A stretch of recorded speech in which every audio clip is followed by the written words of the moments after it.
This video accompanies part 14 of the Digital DJ Tips Learn to DJ Fast email course.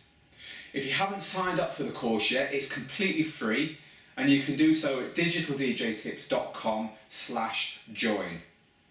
Okay then, so part 14 we're looking at your home DJ setup. Not the equipment, but where you have it set up in your home, the area that you choose to practice your DJing in.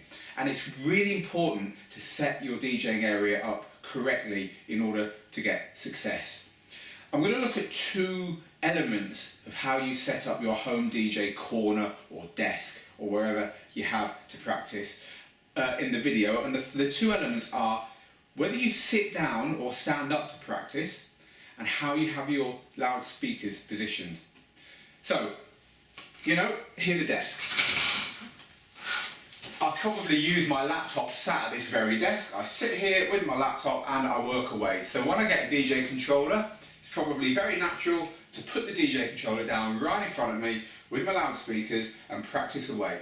Now that's fine. If you're the kind of DJ who, obviously you're not going to sit down when you're playing in a venue, but if you're happy sitting down, spending time practicing your mixes and, doing maybe searching for tunes at the same time online where sitting down makes sense, then that's great, this setup works.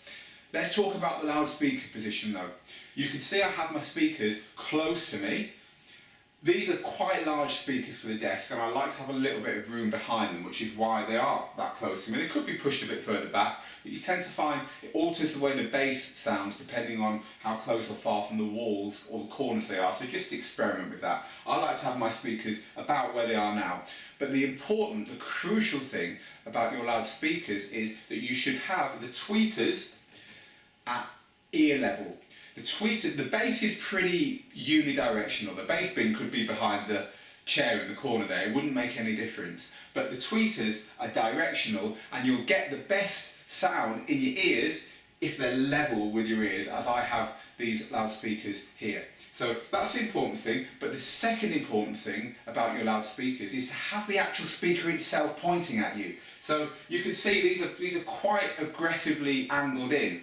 If I look at each speaker, I can't see the size of the speakers and I can't see much of the top of the speakers or the bottom, obviously. All I can see is the front panel, and that's because the speaker's pointed right at me.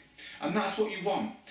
And the reason you want that for DJing is that the sound that reaches your ears is a little bit more crucial in DJing than it is in normal everyday use. So if these loudspeakers were just home speakers for listening to music on in my living room, quite often they get tucked up on a bookshelf and they're uneven and one's over there, and wherever you sat listening, they're not the same distance from you. One of them might be a long way away.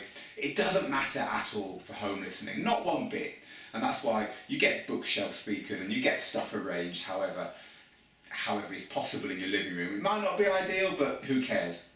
But with DJing, it's more important, not as important as with production. If you're making your own tunes, then things get really, really precise in order for you to get the purest, cleanest, truest sound in order to produce the right music that's going to sound great when it reaches people's homes and people's headphones and so on. With DJ practice, it's not quite that extreme, the lengths you have to go to, but nonetheless it's pretty important.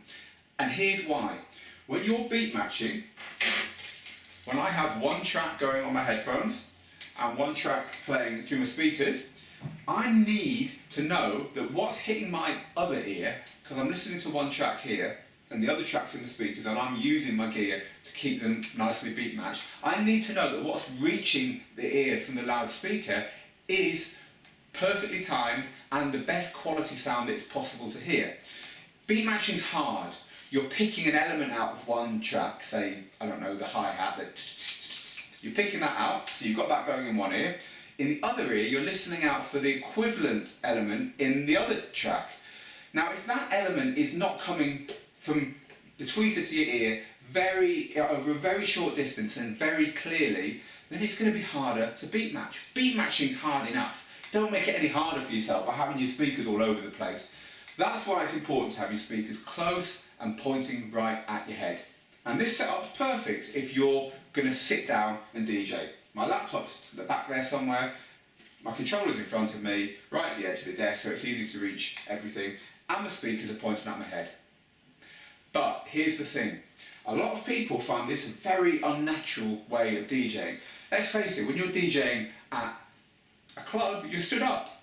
And, you know, there's an element of singing into your hairbrush here in the mirror. You know, when you're DJing, when you've got your gear set up and you're playing the music that you're dreaming of playing in a club or in a bar, or if you're lucky that you actually do play at the weekend in a club or a bar, do you really want to be sat down as if you're checking your emails, or do you want to be stood up, getting into the role, you know, practicing your moves? There's nothing wrong with practicing the way you're going to behave behind the decks when you practice at home, but you can't do that when you're sat down. And also, it just doesn't feel right. You know, DJing is a lot about dancing, and a lot of DJs, I think most DJs are any good, like to have a dance. They like to move when they're DJing, they like to feel the rhythm. Personally, I can't really beat match without my foot tapping, for instance. But you know, you might have your own little quirks, the way you like to DJ. But you're going to be stood up when you're performing in public, so you're probably best standing up when you're practicing at home too, for all those reasons. So how do we do it? Well, you could just stand up. There you go. We're all set. You could perform like this. The problem is, now the speakers aren't pointing to my head. My belly can feel the bass, but it can't hear the treble. So that's no good. My controller's down here. Now that's all right, I can still reach it, but believe you me, I've DJed 20 years, my back will tell me after 2 or 3 mixes, in fact it's already telling me now, that this is not right. Your shoulders are forward, you're hunching, your back will start to hurt, and over time that will cause you a lot of pain. And your laptop's down here, so if your eyes aren't perfect, look, mine aren't, I need to kind of squint and go down like this, suddenly you're in checking email mode, and it's not a particularly nice way to DJ. So we need to sort it out. Luckily, you don't need to spend any money to sort it out. There's one really easy way of doing it. It doesn't look great, but it works perfectly, and that's to do exactly what I'm about to show you. So this is just a typical DJ controller, very popular model. It's a Numark Mixtrack Pro.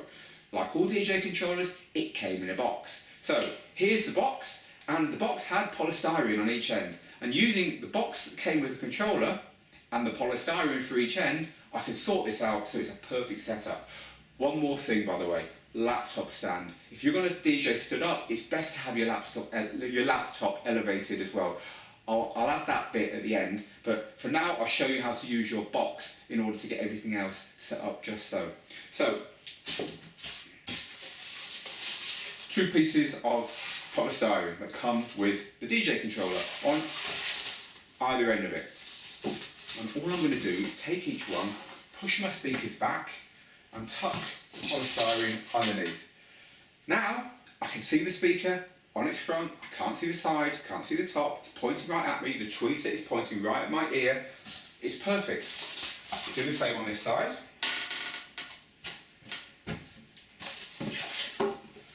So now my loudspeakers are how I want them. It's taken me 2 seconds. Here's the box that came with the controller. I'm going to pop that on the table, and I'm going to put the controller on top of it. Now, my speakers are pointing at me, I can reach my controls easily with my shoulders back, and I can play nicely. That's all set up.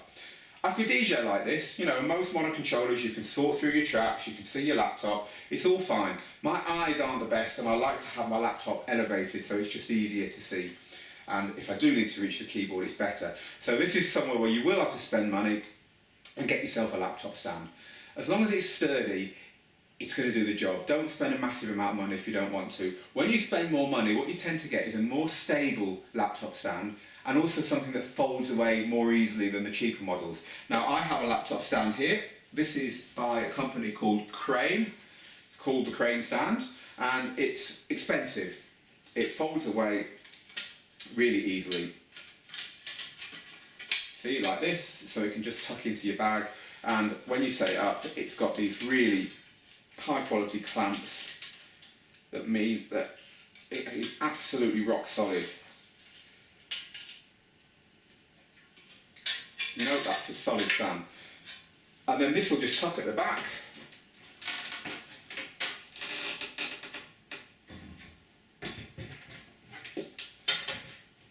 And there you go, your laptop is set up perfectly for DJing and for practicing. You can practice for hours like this without hurting your back, with really good sound quality. And the other thing, of course, is you're practicing at home. There's probably people elsewhere in your home who don't want to hear your music. And the beauty of having it all set up like this is that you don't have to turn it up so loud to get the volume that's necessary to practice effectively. So there you go, there's just a few tips about setting up your home DJ area. Of course, the beauty of digital DJing is you can put this lot away in 5 minutes, and then whatever you normally use your desk or table for is back again. But probably it's a computer desk, let's be honest, that's what most people end up DJing on.